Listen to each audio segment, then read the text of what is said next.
मित्रों, आप मुझे मेरे YouTube चैनल @amox26 पर देख रहे हैं। आज मेरे समक्ष लखीमपुर खीरी से आए हुए हमारे मित्र डॉक्टर रघुनंदन झा जी हैं, जिन्हें अमोक्ष के संदर्भ में मैंने अपनी किताब पढ़ने को दिया था और उसको उन्होंने बड़ी ही खूबसूरती के साथ पढ़ करके उसमें संशोधन भी किया है, परिवर्तन भी किया है, उसे एक अच्छा रूप दिया है। और इस किताब के पढ़ने के उपरांत इनके मन में कतिपय जिज्ञासाएं हैं, जिसके संदर्भ में आज हम लोग यहाँ बैठे हुए हैं और कोशिश की जाएगी कि इनकी जिज्ञासाओं का हम समाधान करें। तो देखिए आगे क्या होता है। जी, प्रणाम सर। जी सर, आपकी पुस्तक जो प्रकाशनाधीन है जी अमोक्ष के स्वर, जी जी मेरा सौभाग्य है कि मैंने उसका अध्ययन किया है जी और उसके अंदर जो भी आपने अपनी स्थापनाएं की हैं, जो उसमें आध्यात्मिकता का दर्शन है, जीवन दर्शन है, जी जी उसको आत्मसात करने का मुझे एक सुअवसर मिला है। जी सर, उसके अध्ययन के बाद मेरे अंदर कुछ जिज्ञासाएं उठी हैं जी और मैं चाहता हूं कि आप उनका समाधान जी जी कुछ दें, जी उससे मेरी जो जिज्ञासा है वो शांत हो और मैं आध्यात्मिक रूप से अधिक विकसित हो पाऊं। जी प्रयास करें, कोशिश की जाएगी।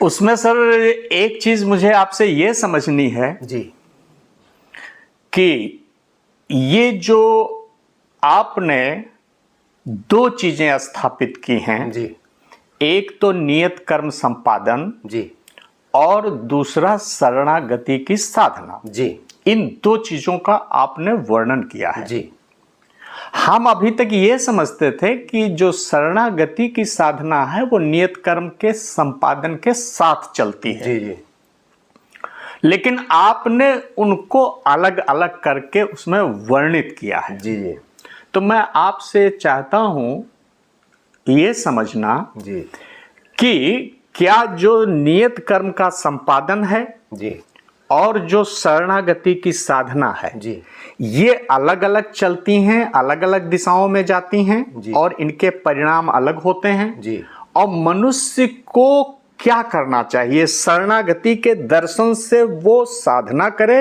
या नियत कर्म संपादन करके अपने धर्म का निर्वाहन करे? जी इन दो में मैं आपकी स्पष्टता चाहता हूं। जी अच्छा प्रश्न आपने किया है। दरअसल अर्जुन की कर्तव्य विमूढ़ हो चुके थे और इस विमूढ़ता में उन्होंने युद्ध न करने का निर्णय ले लिया था। जी श्री कृष्ण अर्जुन के इस निर्णय से संतुष्ट नहीं थे जी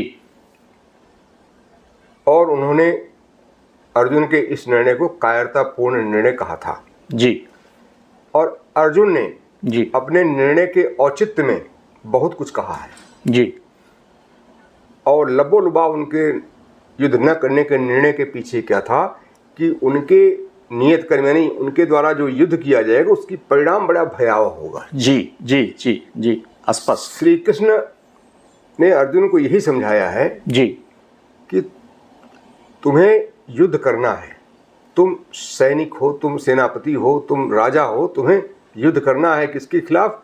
अधर्मियों के खिलाफ युद्ध करना है। जी इस युद्ध का क्या परिणाम होगा, जी कितने लोग मरेंगे, इस युद्ध के उपरांत क्या स्थिति आएगी, इसके विषय में तुम्हें फिलहाल नहीं सोचना है। ठीक बात। और जो तुम इसके विषय में सोच रहे हो, यानी तुम्हारे जो नियत कर्म का जो परिणाम है जी उसके विषय में तुम सोच रहे हो, अतः उसकी भयावहता तुम्हें नियत कर्म करने के लिए प्रेरित नहीं कर रही बल्कि बाधित कर रही है। वाह, ठीक बात। श्री कृष्ण ने यह समझाने का प्रयास किया है कि यदि आप नियत कर्म के परिणाम के विषय में सोचेंगे तो आप नियत कर्म नहीं कर पाएंगे जी। और नियत कर्म के परिणाम के विषय में वही व्यक्ति नहीं सोच पाएगा जो स्वयं की प्रास्थिति के विषय में विज्ञ होगा। जी। श्री कृष्ण का कहना है कि आप नियत कर्म करने के लिए ही अवतरित होते हैं। जी। आपके अवतरण किसी न किसी नियत कर्म के संपादन के लिए ही होते हैं अतः आप नियत कर्म करें। ठीक बात। और नियत कर्म वही व्यक्ति कर सकता है जो ब्राह्मी स्थिति में पहुंच गया हो। नियत कर्म के परिणाम के प्रति जो निष्काम भाव होगा वही नियत कर्म कर पाएगा। नियत कर्म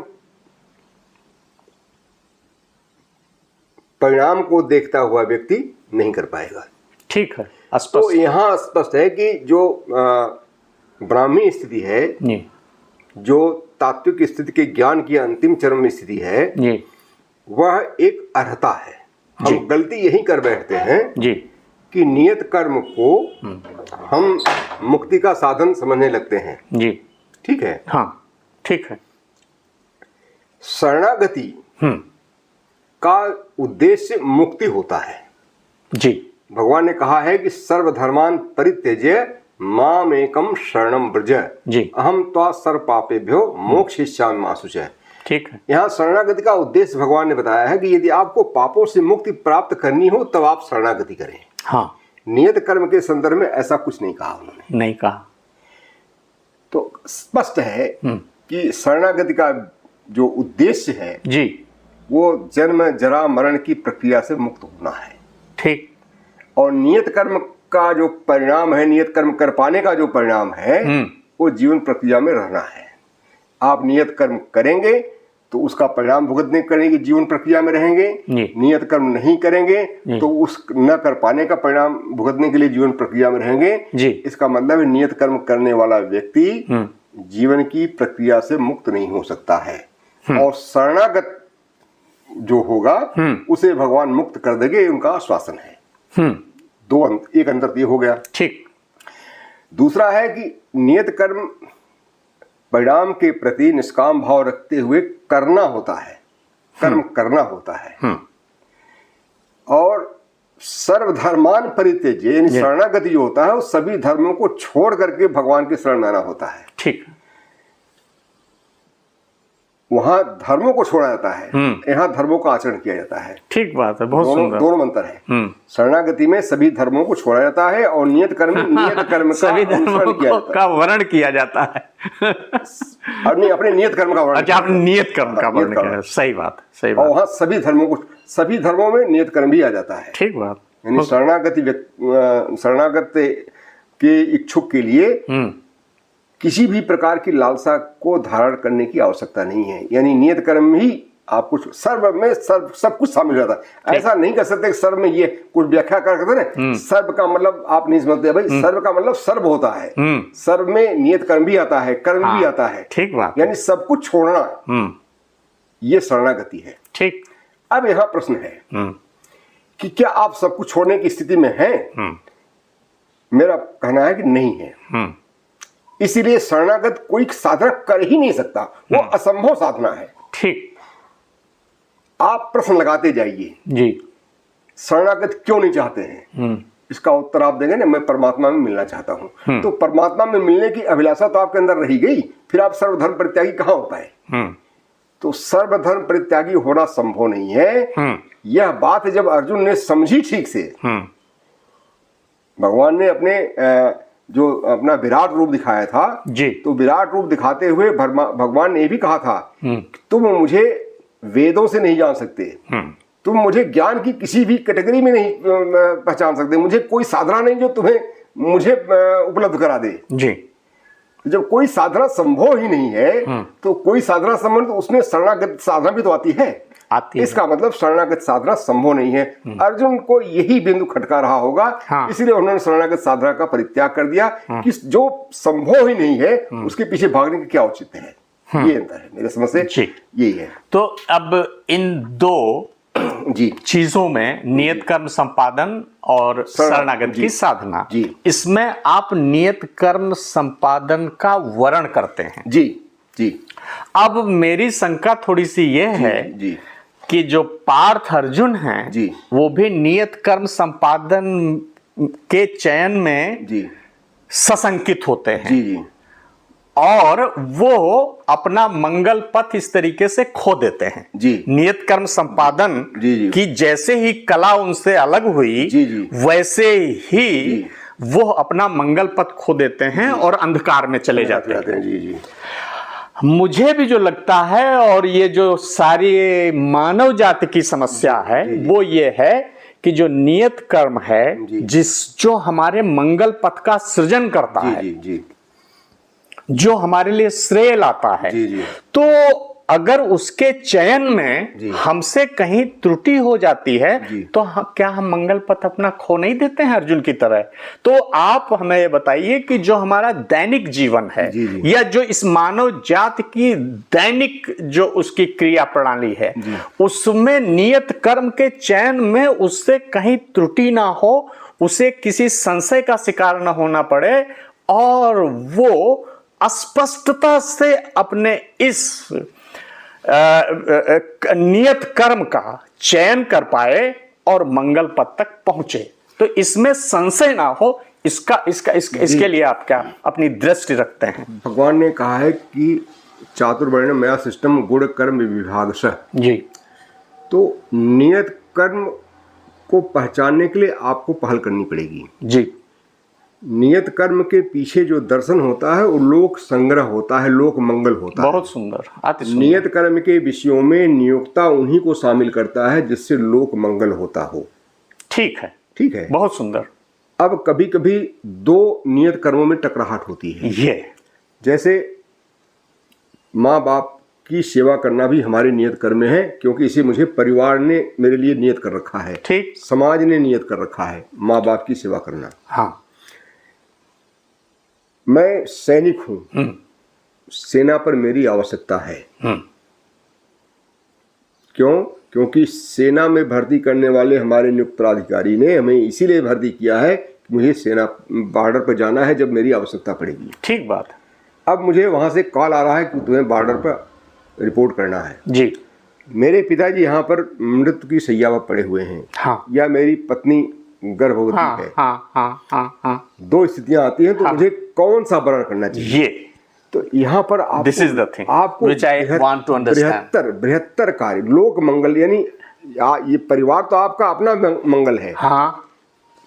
और देश लोक मंगल है। वाह। तो आपको लोक मंगल की ओर ध्यान देना चाहिए। अच्छा। और दोनों की टकराहट में जो बृहत्तर है उसका वर्णन करना चाहिए। जी। श्रीमद महाभारत के युद्ध में अर्जुन ने दो प्रतिज्ञाएं की थी। जी। एक था कि हम पूरे संसार से आताताइयों का विनाश कर देंगे। ठीक। ये उनका जो नियत, उन्होंने जो संकल्पना की थी उसमें लोक मंगल शामिल था। दूसरा उन्होंने प्रतिज्ञा की इस महाभारत के युद्ध में हम अस्त्र नहीं उठाएंगे। हाँ। ठीक है, ये दो प्रतिज्ञाएं थी। जी।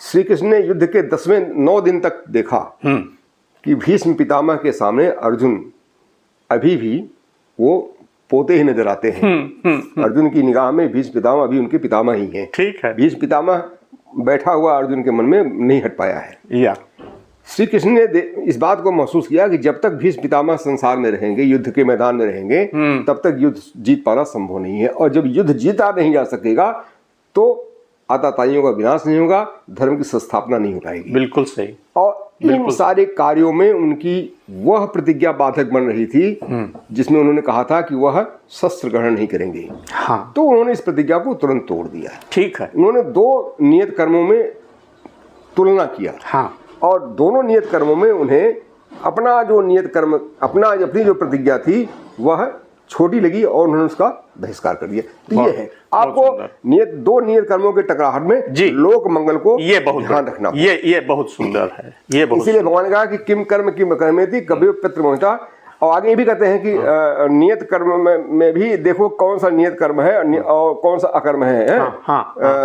अकर्म में कर्म और कर्म में अकर्म का विवेचन आपको करना है, और यह तभी संभव है जब आपका व्यापक अध्ययन होगा, व्यापक आपकी सोच होगी, किसी पूर्वाग्रह से आप ग्रसित नहीं रहेंगे। तो श्री द्विवेदी जी, इसका मतलब ये है कि लोक मंगल उसमें निर्धारक होगा कि कौन सा उसमें हमें नियत कर्म चुनना है। इसमें लोक मंगल जो लोक मंगल के नजदीक हो और भले ही आपके व्यक्तिगत हित से बाधक हो, उसे आपको लोक मंगल वाला विकल्प दो नियत कर्मों की टकराहट में, अन्यथा तो आपको आपके जीवन के हर क्षण में नियत कर्म निश्चित है। परिवार ने नियत कर्म का रखा सुनिश्चित कर रखा है, समाज ने सुनिश्चित कर रखा है, आपके नियुक्त प्राधिकारी ने सुनिश्चित कर रखा है, और अंत में भगवान ने सुनिश्चित कर रखा है। आप मनुष्य हैं तो मानवता आपके नियत कर्म के लिए है। आप कभी भी अमानवीय आचरण न करें। अमानवीय आचरण करना आपके नियत कर्म में नहीं है। इसलिए नियत कर्म के विषय में एक और लोगों की भ्रांत धारणा है कि नियत कर्म उन्हें परमात्मा से मिलाएगा। नहीं, नियत कर्म करेंगे तो परमात्मा आपसे मिलने चले आएंगे। वाह, दोनों में अंतर है। ये बहुत सुंदर। आप परमात्मा से मिलने के लिए नियत कर्म कर रहे हैं तो आपकी भ्रांति है, क्योंकि आप जब तक मोहहीन नहीं हो जाएंगे, आप जब तक ब्राह्मी स्थिति में नहीं आ पाएंगे, आप नियत कर्म नहीं कर पाएंगे। और यदि आप नियत कर्म की ओर अग्रसर होंगे तो परमात्मा आपके पीछे पीछे आएंगे। आप परमात्मा आपके पीछे पीछे आएंगे तो इसका मतलब परमात्मा आपको मुक्त नहीं देने जा रहे हैं, परमात्मा आपके नियत कर्म में सहायक बनने जा रहे हैं। वाह, राइट, बहुत सुंदर। और इसलिए हमें परमात्मा से मिलने के लिए नियत कर्म नहीं करना है, बल्कि हमें नियत कर्म करना है। और देखा गया है कि जब जो व्यक्ति नियत कर्म की ओर अग्रसर होता है, परमात्मा उसके पीछे पीछे आ ही जाते हैं। बहुत सही।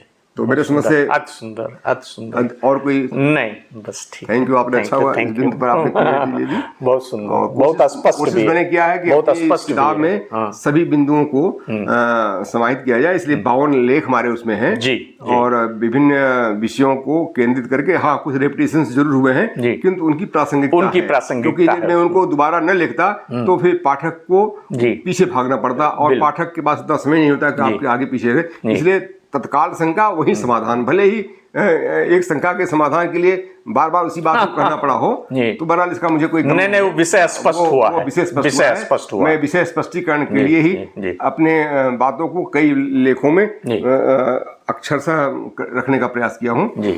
आपने मेरी रचना को बड़ी सूक्ष्मता से देखा है, और मैं प्रयास करता हूँ कि उसे छपने के पहले उन सारी अशुद्धियों को दूर कर लिया जाए। और फिर कभी आपको इस तरह से अवसर मिले तो आइए। जरूर आता हूँ। बहुत बहुत धन्यवाद मित्रों।